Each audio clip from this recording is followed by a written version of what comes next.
Hello and welcome to Khyber Shards, a 5th edition actual play show set in the Eberron campaign world. It's Friday and we have a Khyber Shards Answers, and we are joined by Eric. That's me. Huzzah! It is. So, just a caveat for KSAs going forward. There are multiple life events coming up for our cast. So we have been getting very ahead, and so I think we are 6 episodes ahead of release right now. So there may be things where you ask and we just have to say wait and see, Yeah. rather than just lie to you about not knowing the answer. So that may happen some in the next few KSAs, but we will still do our best to respond to the questions submitted over on our Discord, which you can find a link to in the description down below. But before we get to viewer questions, the reason that I picked for Eric to be on this week is Ari is having a very, very bad reaction to the Age of Kulsir. Yeah. And it's kind of run from Ari blaming himself for essentially the existence of the Age of Kulsir, to Ari, feeling all sorts of discombobulated in what to do and whether to do anything. And then I gave Eric a hard time about the decision to contact Arandis Vol. And so I just thought it would be good for you to speak to Ari's mindset here. What's going on with Ari? Because he's been our kind of our optimistic leader for a long time. Yeah. And has been systematically broken down. No, it's one of those things that like Ari a lot of times was the one pitching courses of action for the party to do. I mean, obviously the most recent one that Ari really is taking on the chin is the time travel plot of like, hey, let's contact Hiratzi, let's try to go back and stop this before it starts. And that being what caused them to jump forward and not be there to even try to stop. The points made by the Dragon Blades, notwithstanding that, like, it is realistically to say you're just 3 people. What could you have possibly done? Functionally, we are level 13 D&D characters, so therefore some of the most powerful beings in existence. Sure. So yeah, Ari takes that blame of them just like missing all of it. Because it was his idea, regardless of the fact that the other 2 had to agree to it. But then, a lot of Ari's ideas have not gone well, and have brought complications upon the party. And so it's just that accumulation of like, maybe all my ideas are bad. Like maybe I shouldn't be the one driving, like trying to drive or providing suggestions, and just taking a step back and allowing Pog and Shade to take the reins, or Dane, the Dragon Blades, whoever. And so, yeah, I think that was kind of the culmination for Ari of all of those things that have led him to the point of just wanting to throw his hands up and say, maybe I just need to be done with this because I'm clearly bad at it, is kind of the thing. So, yeah.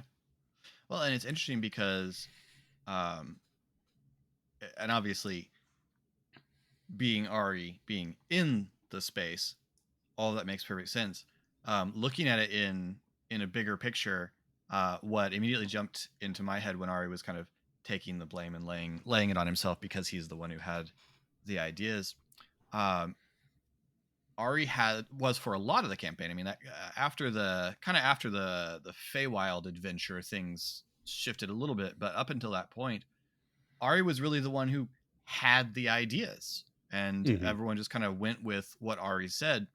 And so a natural consequence of that is that Ari, in addition to being at least partially responsible for all of the strike force's many successes, could be and could blame himself for all Yeah. of the strike force's failures. And so it's an interesting dynamic of being a party with such a clear face. Like Arya is so Hmm. clearly the party's face, um, that Arya obviously feels that burden of responsibility, for how well it goes.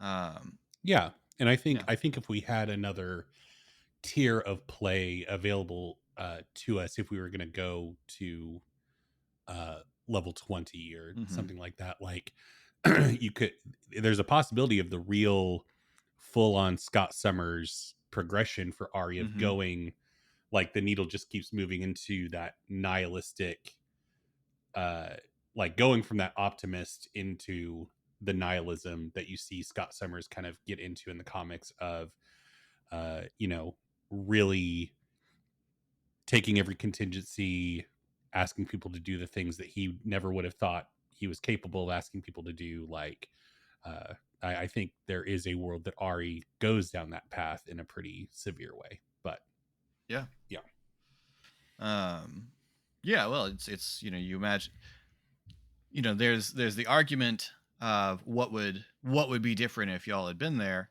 Um, I mean, that argument and the scene moved on before that argument could really be carried out.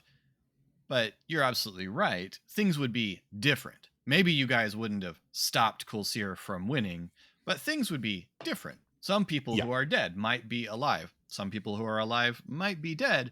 And you guys might be here. And it's fun to think of sort of like, what would Ari be like had he lived through 20 years? yeah, Was he now a man in his 40s, having lived through yeah, the rise of both Kulsir and Vol? Would he be in Vol's court, yeah. out in the east? That's true. Is an interesting question. So, And yeah. I didn't want Ari to get into it uh too much, just because he was in such a nihilistic headspace to, he wasn't in a position to defend himself. He Yeah. was, but like when Ilya like talked about what could you possibly done, uh, Ilya is a very intelligent, very capable person. She was also 12 when the Kolsir stuff Right. happened, which your level of knowledge and context for a world Hmm. event like that when you're 12 is so skewed compared to when you're an adult. Yeah. So like that was Ari's, like my thing mentally, as Ari's like, you were a child, like you don't know what, like Yeah. you're the most competent child I've ever met, but you were still a child. Right. So um yeah. No, yeah, absolutely. Um, so another thing that surprised me a little bit is that um, Ari seemed up for considering Arandis Vol's offer, um, when so I was kind of caught off guard by the contact request, Yeah. and I understand why, because you want to make sure your warlock powers are still going to function. That's a quite reasonable concern. Um, and so I was kind of scrambling in that scene to try and think what's her reaction to this going to be, and what's Ari going to tell her, and all of that. Um, and so the offer to try and get you to just leave it be, just leave it alone, Mhm. don't mess with things. um what what has Ari considering that, when the other two are very obviously just a no, we gotta go back, we gotta fix it? Yeah, I think Ari was very keen to consider the proposition because uh we got to go back and fix it. Well, what does that even mean? Like Right. there are a thousand things that could go wrong in trying to wipe this version of existence from reality, and create something different, not necessarily better, just different. Yeah. Whereas we have an offer to get back what was lost as a result of our failure, Hmm. and we can deal with the problem here if we want to, or we can just, we have in Ari's mind, Arandis's offer afforded the party options, Yeah. whereas there was kind of a singular path prior to it. And yeah, I think if Ari was in, it was kind of a gift that Ari was in such a bad headspace when Arandis made that offer, because if Ari was his normal, he might have been more inclined to pitch a bit harder for it. Yeah. But yeah, I think Ari definitely, I mean, getting everyone back, and there's some questions related to the nature of the offer that we can get into when those questions come up, but Ari was definitely on board for the offer as a potential solution to the problem. So I mean, at the stage we are in the release, it's fairly obvious the Strike Force has opted for the we're going to time travel solution. Yeah. But I have had just kind of marginal notes as I've been prepping that are essentially pondering the question: what if the party just decides this is where we live now? Yeah. Like, what happens if the party decides to just stay in this future and try to make the best of it?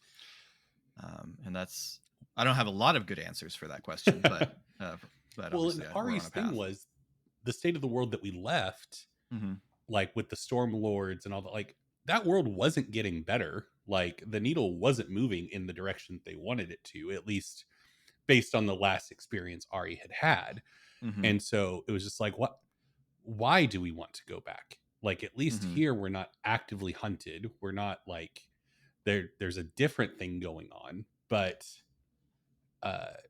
the world that we left behind outside of the life that was lost doesn't seem that much worse than now, and I can fix the problem. The only like big problem for us, obviously not for everyone, but Sure. Yeah. And so yeah, Ari was definitely interested in considering Arandis's deal, also because context wise, Eric the player knows the nature of Arandis Foal. Ari the character does not. And so Arandis has been like not super great. She wanted a super evil sword, but like people can use tools for all kinds of reasons. There's a lot of things in Arandis's story that would make, I think, that make her a very sympathetic character to Ari, especially. Like, yeah. That there's a lot of overlap in the way that Arandis feels toward the people who oppressed and annihilated her family, as she would see it, and the people that Ari would look at as his oppressors and enemies. In terms literally, of what they're doing. A lot of the people that Arandis went after were the same people that killed Ezri. Like, there's an overlap there of like, oh, well, they clearly weren't good people because they just tried to murder one of my friends. Like, so why am I so concerned about somebody that wants to fight them? Yeah. So, that's an interesting dynamic, and one I've had a good time playing with. And so I think that's just to kind of segue into like, why did Ari contact Arandis? I think that speaks to it a lot, is like, Arandis isn't an inherently malevolent figure in Ari's mind. Like, does he trust Arandis? Not totally, but she helped bring him back from the dead, has given him immense power. Arguably more, like, the nature of his power is different than under the Forgotten Prince. It's more powerful in terms of a combat, in terms of fighting things. Ari is a lot stronger in a fight now. And so, yeah, I mean, Ari would want to check in on his powers, but also this is a figure that, if they're still alive, was very powerful and probably have a lot of information about the nature of the world, which she did. Yeah. And I think Ari's only quote unquote mistake in that conversation was letting on to what their ultimate plan was once he knew that she had benefited so much from Colseer's ascension. Yeah. But Eric, the player, instantly knew that Ari should not relay the plan. But Eric, the player, also knew Ari's a nihilistic mess right now, and nothing matters. And so why wouldn't I tell this person? Yeah. So, yeah. Well, and she presented you an alternative as soon as you did. So, yeah. No, it's it only looks like a mistake because of what happened at the tail end of the most recent episode. Like that's the Hmm. only thing that really creates the oh, that was a bad idea thing. Yeah. So it's yeah, no, I have very much I like Horrendous Vol as a conflicted villain, and I have enjoyed getting to have that be a part of this with Ari. All right, well, we have a bunch of questions for both of us today, beginning with Laura. Aren't you excited to be friends with Tommel now? No, like, uh, I mean, the long and short of it is like he is being conveyed Hmm. as a potentially redeemed NPC. We haven't actually had any direct interaction with him yet. It's all just like he's on the ship with Malcolm. Um, which on the list of people that would want to stab the party, Malcolm is high on the list, so we don't know if Tommel's a friend. Um, but uh, no, I mean, from the party's perspective, he is a redeemed figure over the course of 20 years that the party did not experience. And Yeah, so it's like waking up the next day and one of your fanatical enemies just being told, oh, they're good now. It's like, well, I don't believe you. right. Um, so yeah, it's this campaign has not been kind or fair to Tommel, but it has been what it is. So I, Eric, as a player, am glad that Tommel got a temporary future where he can be happy that we're about to wipe off the map. So if everything goes well. Yep. Uh, all right. Darren asks, Eric, how do you find the balance between your character giving in to despair and keeping the game moving forward? I think a big thing for me when I am allowing a player character to give in despair is it's what happened with Ari of like shutting down in a way that is passive, like they're still willing to go along with the party and continue on with the path that the party is moving forward. Ari at no point was going to put his foot down and say, I'm not doing anything else ever again. Like this has all been bad and I'm done.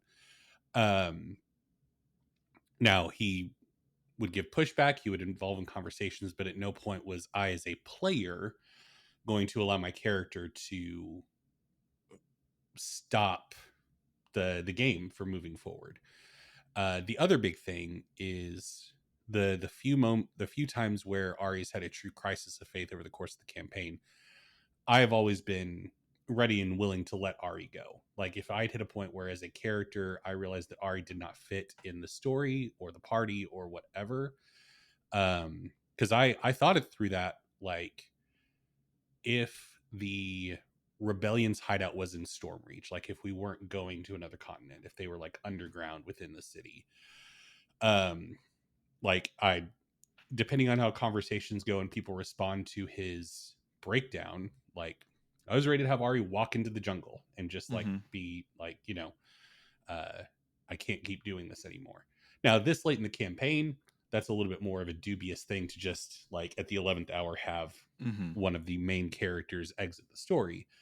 But that's always a big thing is if I'm going to play a character that is on the precipice of leaving, I'm willing to let them leave, but also in a way that's not going to derail the rest of the campaign. So, Yeah, yeah, and that is a hard balance. Especially we've had in our the first big long campaign that Eric and I co-DM'd. Um, we had one of the leaders of the party die very late in the yeah, campaign, and we discussed options for bringing that character back. And the player decided no, that they kind of felt okay about the way that it happened, and so let it go. And we had to created a situation to bring in another character to help out. But yeah, it is much more complicated. Um, but I like the willingness to let a character develop where they develop, even if that means that maybe they develop into a place of not being a part of the story anymore. yeah. Um, Darren also asks to me, how do you find a balance between letting your players connect the dots and keeping the game moving forward? That is hard. And there are probably, maybe there are some DMs out there who think I have given the players more information than I should, and that I should let them do more investigating. Um, Sometimes that works. The situation that they're in right now, it made a lot of sense to me that they should get a bunch of the information that they need and even some suggestions of plans because, well, their contacts in this world are now highly competent people who are peers to them instead of being so much less powerful than them as many of the people that they would have encountered in Stormreach before would have been. So of course the Dragon Blades have all sorts of information that they need. Um, but in terms of like with the villain's scheme, with Colseer's stuff, I let the players find things out. And I told the players things, but mostly I kind of let the players decide on how they were going to try to react to this. And the balance for keeping the game going was saying, but at a certain point, Colseer moves on to the next phase of his plan. And if the players haven't um, figured out how to if the player characters haven't figured out how to interfere and chosen to do so at that point, then he moves on to the next phase of his plan and tries the next thing. And so I think the balance between letting the players work it out and keeping the game moving forward is that the villain stays active. The opposition force continues forward in their path, and it's your job as the DM to just make sure that movement forward on the villain side is impactful enough that the player characters are aware of it so they can choose to or how to react again. And I've mentioned this elsewhere, but there's some systems that do a really good job of sort of baking this into the system. Monster of the Week has you essentially set up a plot schedule for what the monster is going to do if those meddling kids don't interfere. Is it Dungeon Worlds that does fronts? Dungeon World has fronts, yeah. Dungeon World has fronts, which is essentially the same concept. Um, and it's really just a plot outline of what the opposing force is going to do. So I think that's just a useful tool, and I think that really helps with balancing, allowing the players to figure stuff out versus keeping the game forward. You have anything to add to that, Eric? We just finished recording a podcast where we were kind of having to in the same position. Yeah. I agree with everything that's Philip saying about, like, having an active villain that isn't just waiting for the players to initiate things. I also think keeping the goalposts malleable in terms of, like, if the player characters are being active and trying to pursue a line of thinking and they're close to what you had in mind for where, like, if they are if you have a certain contact at a specific tavern in your town that the player characters need to go talk to, and they go to the wrong tavern, maybe have that contact shift to where they are headed or something, just to allow the momentum to continue. Another interesting way of handling this that 13th Age does is 13th Age has a lot of meta speak. It doesn't do the D&D 5th edition thing where everything is like in fiction. So rather than per long rest, a lot of the things are per story arc. And it's assumed that each story arc is going to be 3 to 4 combat encounters before the player characters can do a long rest and heal up and get all the resources back. And so the idea is that the player characters are moving for this duration of time, but they're giving up resources. Well, the players can always elect to rest up early to regain those resources, but they take what's called kind of a narrative loss, where the villain progresses along their path. So it's more of like the players remain active, but the second they decide, okay, we need to take a step back, rest, gain some resources, that's when the villain jumps forward in their plan once the players actually stop being active. And I think that's an interesting way of balancing it as well, is and it's essentially once the game kind of stops being fun. I feel like once the Yeah. players have said, well, we don't know what else to do, so let's take a long rest, that's a good indication of like, okay, it's time for something to happen then. Right. um I think always, I mean, it's a classic trope, but always having something ready to kick in the door. Like the second that the Mhm. players are like flailing about trying to find something, either have something related to the main quest or a side quest ready to pounce and cause some mayhem. So, yeah. Awesome. Uh, Emily inquires, Philip, if Ari hadn't contacted Arandis, how long would you have let the strike force think that death had finally stuck for Ezri? Um, I was willing to just let them think that. I knew when all is over, I will explain my evil scheme regarding Ezri that was going for quite a while. But that created a situation where in this world that would play out. How the strike force was going to find out about it, I really didn't know. I had a couple of ideas of ways that it could become relevant, but Ari contacting Arandis gave me an opportunity to just throw that piece of information out there for them and see how that impacted their thinking and so forth. So I was content for them to never find out, but I had something built that will come up later that created an opportunity for that to happen. I won't tell you now whether that opportunity occurs yet, but I built some opportunities in whether they occur or not. And then Laura inquires, what was the mission the Dragon Blades were on before they found the Strike Force? Donabella said they didn't get what they came for. They were after one of the heralds. They were going to try and take out one of Kulsir's heralds in order to continue to just sort of disrupt Kulsir's scheming.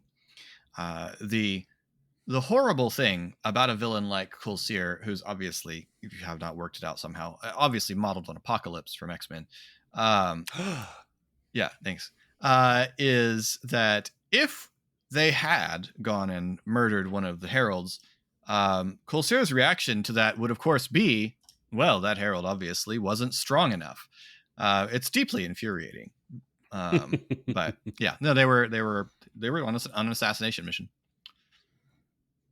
Emily has a two-part question, one for each of us. Philip, what if the Strike Force had obeyed Arandis's "Don't go back in time and undo my victory" order? Would she have been willing to bring back requested dead loved ones who died before they time traveled, like Greg, Bog's Obviously, top of the mom, list. and Arya's parents? That is a very interesting question. So it certainly isn't what she intended, but I tried to imply that Ari was in a quite strong negotiating position with her. Yeah. Because her options for preventing them from going back are either convince them to stay or force them to stop. And Arandis is a very old and canny kind of villain. And this means that unlike a more maybe megalomaniacal or deluded villain, Arandis has a practical understanding of what people might be able to do to stop her. And so, frankly, offering them a more or less whatever she's capable of giving them might be easier than forcing them to stop. She doesn't have enough information yet. She doesn't know where the time machine is, so she can't just go and steal it. She knows that it's near Stormreach, but that's a lot of territory. She knows that it would be hard to kill them or apprehend them. So Ari has an outsized amount of leverage in that conversation. And so if Ari had decided to ask for that, had started to push that, there's probably a point at which she would have said, no. But she'd have been pretty willing to move to give them back, or possibly, depending on how it played out, or at least promise to do so, as long as it remained convenient. Yeah. And then to Eric, would the inclusion of loved ones who had died before the time travel incident had made Ari more willing to obey Arandis? Oh, if like, to Philip's point, like, it was pretty clear that Ari had a lot of leverage at the negotiating table. If Ari was making a return call with Pog and Shade on board, that would have absolutely come up. Like, he was assuming that he could leverage for his parents and Greg, especially, of course. But anybody else that potentially they would have brought back and would have pushed for that as part of the negotiation. Yeah, it's one of those things where and this is something I appreciate about the characters that that Colin and Casey have made, and the way that they play them so strongly in their convictions, is I, as a player, am allowed to have Ari be interested in this deal and push for it a little bit with them. With Eric as a player, with the knowledge of we're not actually going to just give up and not finish the campaign. Right. If they were playing characters that were a lot more inclined to agree, then I, as a player, would have a harder time leaning into Ari going, but we could, for the fear that they'd be like, yeah, you're right, we could. And it's like, oh no, like, so no, Ari had that in the back of his head of his parents being potentially brought back, but also Ari knows how necromancy works, especially since he's kind of a bit of a necromancer himself now. And so there was always the also potential monkey's paw of like, they might be brought back, but what would that actually be like? Like, would they be themselves, or would they be some kind of weird simulacrum of who they were? Like, and so Ari was very intrigued by the idea, but never trusted the idea fully, like the offer that Arandis was making. So yeah, that makes sense. And then Emily's got our final question. And this honestly threw me. I had to go back and find it in the episode. It was not too late to ask, what sort of math did Flamewind use to put himself into stasis? So the origin of Flamewind saying that isn't mine. That's a Keith Baker thing. Flamewind is the only, I think, canonical Sphinx mentioned in any of the Eberron source books. And it is said that some archaeologists digging around in Zendrik found Flamewind, and Flamewind expressed that he had been expecting them, and that he wanted to go to Sharn. And so obviously Flamewind had worked this out. What kind of math did Flamewind do in order to determine that would happen, and that he just needed to put himself into stasis? Is probably a series of octratic equations to work out the differential calculus and probabilities. I'm not a math person, if that's not clear. Sphinx math. That's what he did. You wouldn't understand. Yeah. This reminds me of Looper, when Bruce Willis is asked to explain time travel by his younger self. He's like, I need yarn and all kinds of, just don't worry about it. Yeah, that's definitely, that's not. But of course, if you asked Flamewind that, octratic equations, Sphinx math is all done through a series of riddles. And so the variables of Sphinx math are very different, and has to do with the nature of happiness and the sound of one hand clapping and all this. So anyway, that's all of our questions. Thank you all so much. And if you'd like to submit questions, you can do that on our Discord, which you find a link to down in the description, along with other social media, including to the Geek Pantheon YouTube channel, where you will find Eric making TTRPG videos. If you want more of me and Eric playing games, we have just wrapped up a campaign on the Eberron Renewed podcast. The podcast form of the finale is not out yet, but you can find the VOD is probably still on Twitch. I don't think it will have faded quite yet. Yeah. But there's a whole campaign of me playing a two whole anarchist. In fact. Well, there's a whole campaign of me playing an anarchist war survivor artificer on the mean streets of Sharn, with Eric running mobs and all sorts of delightful things. And we'll have a new campaign starting up pretty soon. So if you want to get more Eberron content from me and Eric, you can find that on the Eberron Renewed podcast, wherever fine podcasts can be downloaded. True. But in the meantime, we'll have a new episode of Khyber Shards this Monday and a new Khyber Shards Answers next Friday. And until then, thanks for rolling with us.